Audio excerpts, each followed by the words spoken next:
Hello students, आज हम 9वीं कक्षा के पहले चैप्टर संख्या पद्धति की प्रश्नावली 1.4 के क्वेश्चन हल करना सीखेंगे।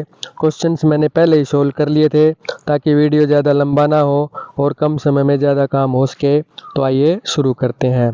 इसका जो पहला क्वेश्चन है, बताइए नीचे दी गई संख्याओं में कौन कौन परिमेय है और कौन कौन अपरिमेय है।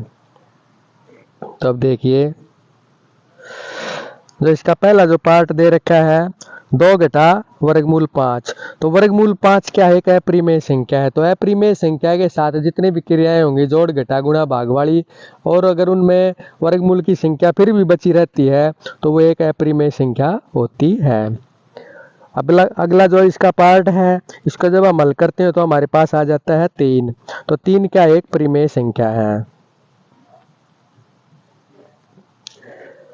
अगला जो पार्ट है वर्गमूल 7 से वर्गमूल 7 यहाँ पे कैंसिल हो जाता है तो हमारे पास बच जाता है 2/7। तो 2/7 क्या है? एक परिमेय संख्या है। अब यहाँ पे वर्गमूल 2 है, तो वर्गमूल 2 यह है, यानी वर्गमूल की संख्या यहाँ पे बची रहती है, तो इसका मतलब क्या होगा? ये एक अपरिमेय संख्या है। अब जो पाई होती है, पाई एक अपरिमेय संख्या होती है। तो पाई के साथ में जितनी भी संक्रियाएं होंगी तो वो एक अपरिमेय संख्या ही बनाएंगी, चाहे उसके साथ जोड़ घटा गुणा भाग कुछ भी करें तो अपरिमेय संख्या ही बनेगी।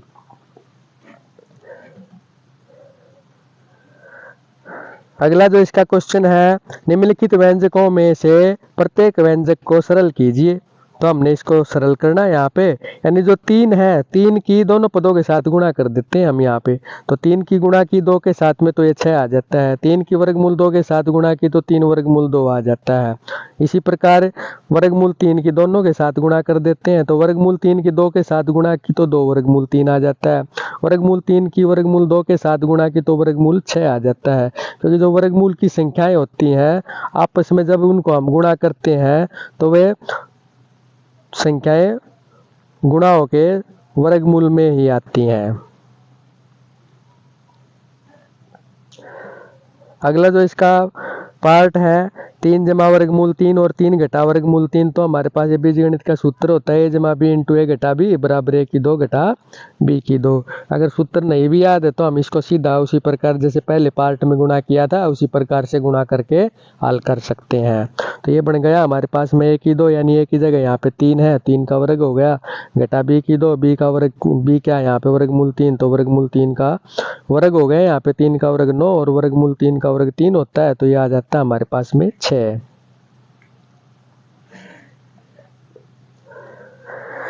अगला जो इसका पार्ट है वर्गमूल 5 जमा वर्गमूल 2 इसका वर्ग, तो इसको हम a जमा b का वर्ग होता है उस सूत्र के अनुसार इसको हम खोल लेते हैं। तो ये हमारे पास ये आ जाता है a की 2 जमा b की 2 जमा 2ab, यानी a b की जगह यहाँ पे a की जगह वर्गमूल 5 और b की जगह वर्गमूल 2 है। इसको हल करते हैं, वर्गमूल 5 का वर्ग यहाँ पे 5 आ जाता है, वर्गमूल 2 का वर्ग यहाँ पे 2 हो जाता है और ये संख्याएं गुणा होकर वर्गमूल में आ जाती हैं 2 वर्गमूल 10। तो हमारे पास ये आ जाता है 7 जमा 2 वर्गमूल 10।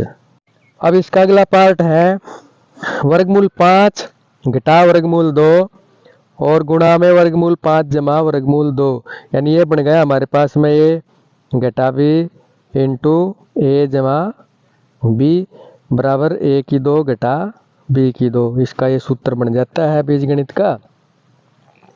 तो इसको हमें हल कर लेते हैं a की 2 घटा b की 2 लिख के, a की जगह वर्गमूल 5 है, b की जगह वर्गमूल 2 है और ये आ जाता 5 घटा 2 और ये 3 के बराबर आ जाता है। अगर सूत्र नहीं भी याद है तो हम फिर इनको सीधा पहले इन दोनों के साथ गुणा करेंगे वर्गमूल 5 को, फिर घटा वर्गमूल 2 को, दोनों के साथ गुणा करके आंसर यही आएगा। अगला जो इसका क्वेश्चन है, आपको याद होगा कि पाई को एक वृत्त की परिधि मान लीजिए सी का मतलब क्या होता है? यहाँ पे सरकमफेरेंस होता है। सी का मतलब होता है सरकमफेरेंस। सरकमफेरेंस का जो पहला अक्षर ले लेते हैं यहाँ पे हम सी। तो आपको याद होगा कि पाई को एक वृत्त की परिधि मान लीजिए सी और उसके व्यास मान लीजिए डी। तो डी मानते हैं हम क्योंकि व्यास को बोलते हैं इंग्लिश में हम डायमीटर। डायमीटर का जो पहला अक्षर हम डी ले लेते हैं यहाँ पे। तो मान लीजिए डी, उसके व्यास डी के अनुपात से परिभाषित किया जाता है, अर्थात पाई बराबर सी बटे डी है। यह इस तथ्य का अंतर्विरोध करता हुआ प्रतीत होता है कि पाई अपरिमेय है। इस अंतर्विरोध का निराकरण आप किस प्रकार करेंगे?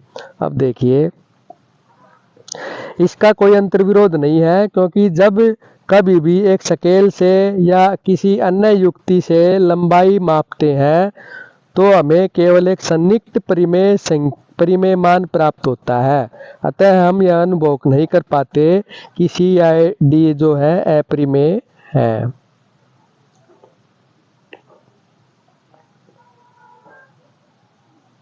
अब इसका अगला क्वेश्चन है, संख्या रेखा पर 9.3 के वर्गमूल को दर्शाइए। तो हम यहाँ पे एक रेखाखंड खींच लेते हैं, ए बी बराबर 9.3 सेंटीमीटर के, और ए बी को हमें 1 सेंटीमीटर और आगे तक बढ़ा देते हैं और इस बिंदु को हम यहाँ पे सी मान लेते हैं। उसके बाद ए सी का लंबसम द्विभाजक यहाँ पे खींच देते हैं। ए सी का लंबसम द्विभाजक खींचते हैं तो ये इसको बिंदु ओ पर प्रतिच्छेद करता है। ए सी को ओ को केंद्र मानकर, अब ओ को केंद्र मान के और ओ ए त्रिज्या लेके एक अर्धवृत्त खींच देते हैं हम। अब बिंदु बी पर एक लंब डाल देते हैं हम, जो अर्धवृत्त को बिंदु डी पर प्रतिच्छेद करता है। ओ डी को हमें यहाँ पे मिला देते हैं। उसके बाद बी को केंद्र मानकर बी डी त्रिज्या लेकर एक चाप लगाते हैं, जो ए सी को बढ़ाने पर बिंदु ई पर यहाँ पर इसको प्रतिच्छेद करता है, मिलता है। तो जो बिंदु ई है ये 9.3 के वर्गमूल को दर्शाएगा।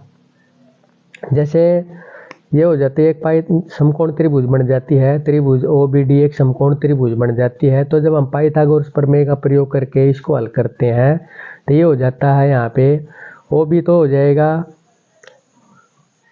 ओ बी हो जाएगा यहाँ पे 9.3 में से जब हम ये त्रिज्या घटा देंगे यहाँ पे इसकी, यानी 10.3 हो जाती है, 10.3 का आधा हो जाता है 5.15,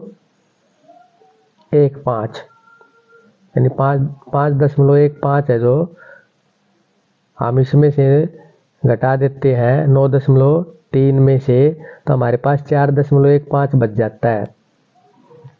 तो ये हो जाता है OB, यानी OB आ जाता है 4.15, और OC हो जाती है OD के बराबर, यानी 5.15। तो हम कर्ण के वर्ग में से जब आधार का वर्ग घटाएंगे तो यहाँ पे लंब का वर्ग आ जाता है, यानी जो लंब आ जाता है 9.3 का वर्गमूल बच जाता है यहाँ पे।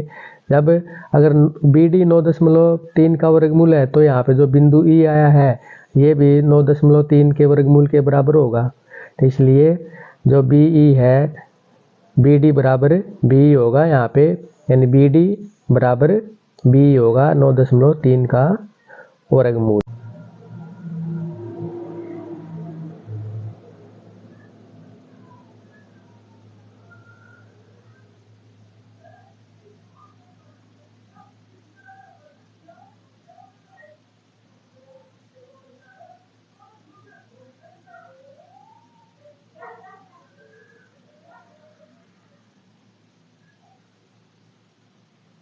अब इसका अगला क्वेश्चन है, निम्नलिखित के हरों का परिमेयकरण कीजिए। तो 1/7 दे रखा है, तो हर का परिमेयकरण का मतलब है जो हर है उसको परिमेय संख्या में हमने बदलना है। तो इसके लिए हम क्या करेंगे, जो वर्गमूल 7 है, वर्गमूल 7 की हमें इसकी अंश और हर के साथ गुणा कर देते हैं। तो ये गुणा करने के बाद हमारे पास आ जाता है 1/7 बराबर वर्गमूल 7/7।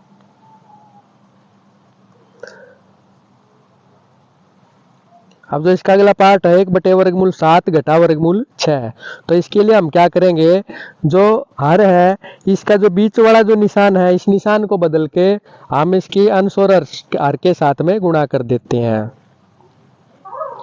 ये गुणा करने के बाद हमारे पास ये आ जाता है वर्गमूल 7 जमा वर्गमूल 6, और जो नीचे हर में आ जाते हैं a घटा b इंटू a जमा b का सूत्र लगा के हम इसको हल कर देते हैं। a की 2 घटा b की 2, a की जगह वर्गमूल 7 है और b की जगह वर्गमूल 6 है। तो इसको हल करते हैं तो वर्गमूल 7 जमा वर्गमूल 6 और नीचे वर्गमूल 7 का वर्ग 7 हो जाता है और वर्गमूल 6 का वर्ग 6 हो जाता है। तो हमारे पास ये आ जाता है 7 में से 6 को घटाने के बाद में वर्गमूल 7 जमा वर्गमूल 6 के बराबर।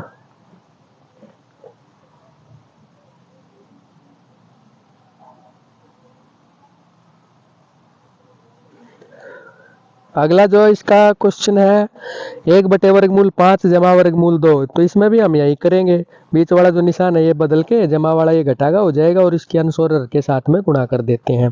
तो वर्गमूल 5 घटा वर्गमूल 2 और नीचे जमा b इंटू a घटा b यानी a की 2 घटा b की 2 का जो सूत्र लगा देंगे यहाँ पे। और ये हो जाता है हमारा a की जगह यहाँ पे वर्गमूल 5 है, b की जगह वर्गमूल 2 है। तो वर्गमूल 5 का वर्ग क्या हो जाएगा 5 और वर्गमूल 2 का वर्ग 2 हो जाता है। तो 5 में से 2 को घटाते हैं तो ये आ जाता है वर्गमूल 5 घटा वर्गमूल 2 और बटे में 3। अब इसका अगला क्वेश्चन है 1/वर्गमूल 7 घटा 2। तो जो बीच में घटा का निशान है इसको हम जमा में बदल के और अंश और हर के साथ गुणा कर देते हैं। तो ये गुणा करने के बाद हमारे पास ये आ जाता है वर्गमूल 7 जमा 2 और नीचे ये आ जाता है वर्गमूल 7 घटा 2 और वर्गमूल 7 जमा 2 यानी a घटा b इंटू a जमा b। तो a की 2 घटा b की 2 का सूत्र यहाँ पे लगा देते हैं हम। तो a की 2 हो जाएगा यहाँ पे वर्गमूल 7 की 2 घटा b की 2 यानी 2 की 2। तो इसको हल करते हैं वर्गमूल 7 का वर्ग 7 आ जाता है और 2 का वर्ग 4 आ जाता है। तो जब 7 में से 4 को घटाते हैं तो वर्गमूल 7 जमा 2 और बटे में 3। तो हमने हर है जो इसको परिमेय संख्या में बदल दिया है, तो हर का परिमेयकरण कर दिया।